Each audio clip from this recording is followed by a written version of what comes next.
Brynjar Eldon Geirsson heiti ég, golfkennari á ProGolf. Með mér er Ólafur Már, einnig golfkennari á ProGolf. Í dag ætlum við að segja ykkur aðeins varðandi að taka torfur með járnkilfunum okkar. Til þess að slá gott járnahögg verðum við að taka torfu í högginu. Það þýðir við ætlum að hitta boltan með járnkilfunni og síðan ætlum við í grasið. Og það er ágætt, því sem hafi verið að toppa í gegnum tíðin og svona, það er allt í að kenna að þið komið aldrei nógu neðarlega með kilfuna í boltan.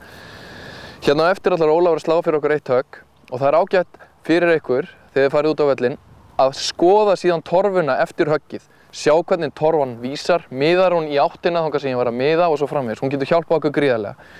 En allavega til þess að slá góð högg með járnunum verðum við að taka torfur. Þær mega ekki vera of djúpar, frekar þunnar og svona nánast í eins og 500 krónu seðill hér fyrir aftan boltan. Við hittum boltan, svo kemur torfan hér. Við skulum sjá, leyfum Ólaf að slá eitt högg.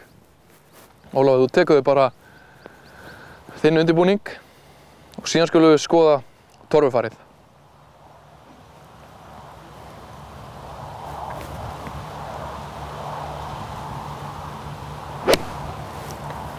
Glæsilegt. Þetta var flott högg, Óli. Ég ætla að ná í torfuna hérna. Þetta er bara klassa torfa, þið sjá hún er frekar þunn, bein. Ef við förum fyrir aftan hana, þá vísar hún beint á fánann. Og að sjálfsögðu er þetta oft kallað að taka bara kvittum fyrir högginu, en við skilum þess að sjálfsögðu aftur í sárið þar sem að menn vilja að það sé gert. Erlendis er oft bara sett sandur, þar vex grasið hraðar. En hér á Íslandi verðum við að ná í torfuna, setja hann aftur ofan í og völlurinn er orðinn svo nýr. Gangi ykkur vel með þetta.